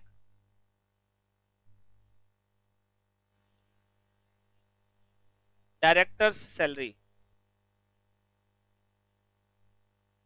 ₹1.5 lakh, या एक काम करो 1.25 लाख कर लो। और सेल्समैन सैलरी ₹25,000। एक कंपनी है, उन्होंने टोटल 10 लाख की वेजेस पे की, इसमें से 7.5 लाख डायरेक्ट है, फैक्ट्री सुपरवाइजर की सैलरी 1 लाख है, डायरेक्टर की सैलरी 1.25 लाख की है और सेल्समैन की सैलरी 25,000 की है। आपको जर्नलाइज करना है। सबसे पहले वेजेस पे करने की एंट्री क्या होती है, एक बार नोट कर लो सारे पहले, उसके बाद डिस्कशन करते हैं। दो में से एक काम कर लिया करो, या तो नोटिंग बाद में कर लिया करो या पहले सारे नोटिंग कर लिया करो। ठीक है, पहले आप एक काम किया करो, नोटिंग कर लिया करो, क्योंकि तुम्हारे दिमाग में वरना यही चलता है कि नोट कर लेते हैं पहले, तो पहले तसल्ली से नोट कर लिया करो, फिर सुन लिया करो। ठीक है, जब मेरे को नोट कर लो तो बता देना कि कर लिया सभी ने। हाँ, बोल दिया करो इसका। क्या कह रहे हो?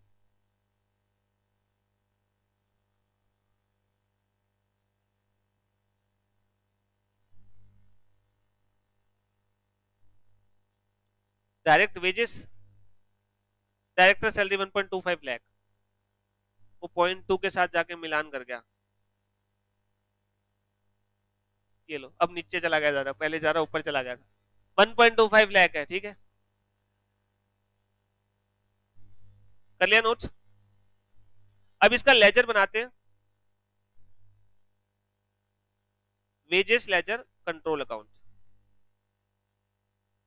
सबसे पहले आपने वेजेस पे की, वेजेस पे करने की एंट्री होती है wages account debit to cash या बैंक। अच्छा, मैंने एक चीज आपको बताई थी, जब हम बात करते हैं कॉस्ट में, तो हम जब वेजेस वर्ड यूज करते हैं तो उसका मतलब ये नहीं कि मजदूरी पे की है, सब कुछ आता है। लेबर कॉस्टिंग में बताया था मैंने आपको, चाहे वो डायरेक्टर एमडी की सैलरी वो भी वेजेस में आती है।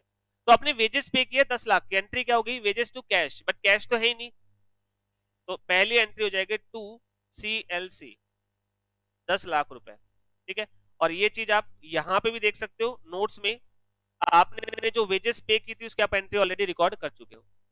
अब जब आप वेजेस पे करते हो तो इसमें सारे टाइप की वेजेस होती है, कुछ डायरेक्ट होती है तो वो डायरेक्ट वेजेस में जाती है, कुछ फैक्ट्री की होती है तो वो फैक्ट्री ओवरहेड में जाती है, ऑफिस की हो तो एडमिनिस्ट्रेटिव ओवरहेड में, सेलिंग से रिलेटेड हो तो सेलिंग एंड डिस्ट्रीब्यूशन में। तो ऐसा ही यहाँ पे हुआ है, 10 लाख में से 7.5 लाख तो है डायरेक्ट, और जो डायरेक्ट है वो डायरेक्टली कहां पे भेज दे, प्रोडक्शन के अकाउंट पे चार्ज कर दे, और प्रोडक्शन अकाउंट क्या है, WIP लेजर। तो जो डायरेक्ट वाला हिस्सा होता है वो डायरेक्टली कहां पे चला जाएगा, जैसे डायरेक्ट मटेरियल हमने डायरेक्टली कहां पे बेचा था, WIP में, सेम चीज यहां पे करनी है। जो डायरेक्ट वेजेस है उसे डायरेक्टली मशीन अकाउंट में ट्रांसफर कर दो, प्रोडक्शन अकाउंट में, WIP लेजर कंट्रोल। कितने रुपए का, 7.5 लाख रुपीज। ये डायरेक्ट वेजेस, सेम ट्रीटमेंट जैसे हमने डायरेक्ट मटेरियल का किया था। अब यहां पे देखो, आपके पास जो मटेरियल डायरेक्टली इशू हो गया 4 पे था, ऐसी कुछ वेजेस डायरेक्टली इशू हो जाती है प्रोडक्शन पे, इसको एंट्री नंबर 6 दे दो, ये होगी 6। जब डायरेक्टली आप वेजेस को चार्ज कर देते हो प्रोडक्शन पे, या फिर डायरेक्ट इनडायरेक्ट वेजेस जब भी होती है तो क्या एंट्री बनती है, खर्चा हो गया WIP ledger control account debit. कहां से किया है खर्चा, आपने वेजेस कंट्रोल में से निकाला है, तो टू वेजेस कंट्रोल। क्या इस एंट्री का लॉजिक समझ में आ गया? मैंने कहा कि मेरे 10 लाख का खर्चा, उसमें से 7.5 लाख डायरेक्ट है, तो मैंने कहा डायरेक्ट है तो डायरेक्टली जो आपके पास प्रोडक्शन अकाउंट है, WIP अकाउंट है, उसमें चार्ज कर दो।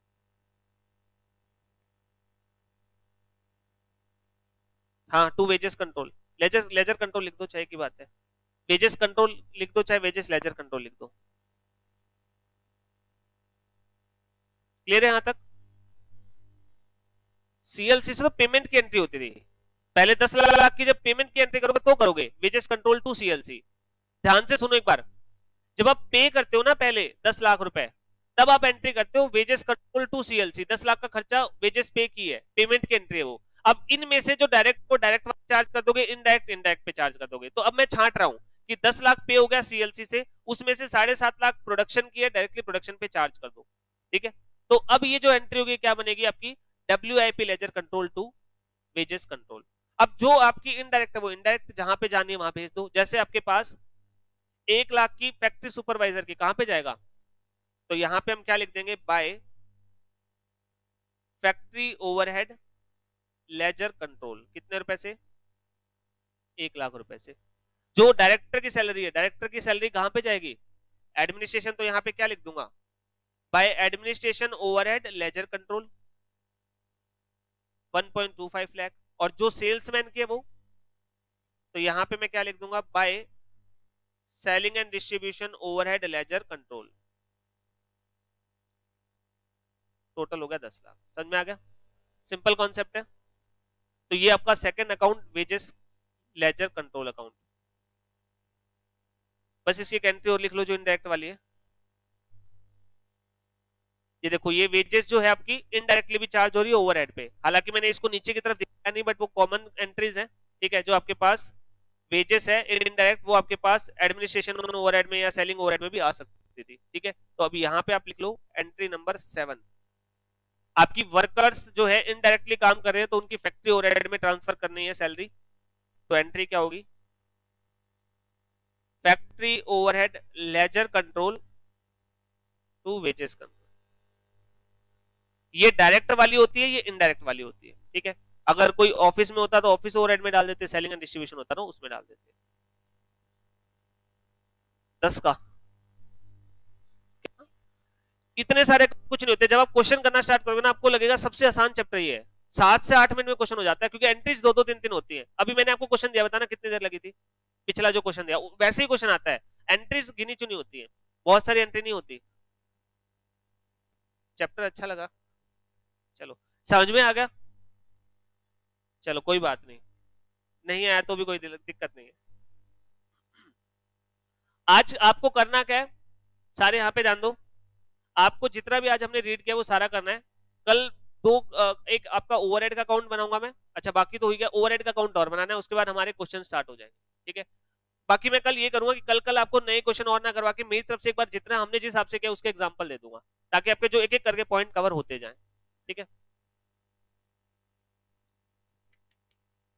क्या होगा भारत के भविष्य का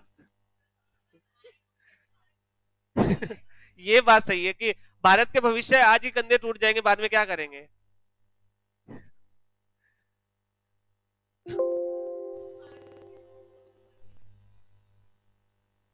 कहीं ये देखना कि संभले संभले जर लग के ऐसे पड़ा रह जाए, वही तो कह रहा हूं, जर लग जाएगा पड़े पड़े।